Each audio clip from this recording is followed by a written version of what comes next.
हमर पियावा पातर का कमाल कइले बा।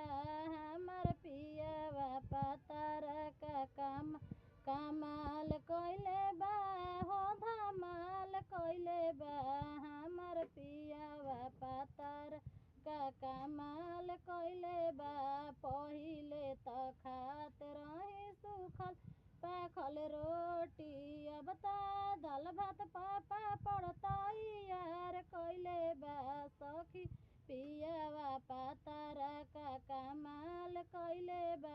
पहिले त पेनत रही फटही लुगरिया, अब त चुनरी चुनरी तैयार कइले बा। सखी पियावा पातर का कमाल कइले बा।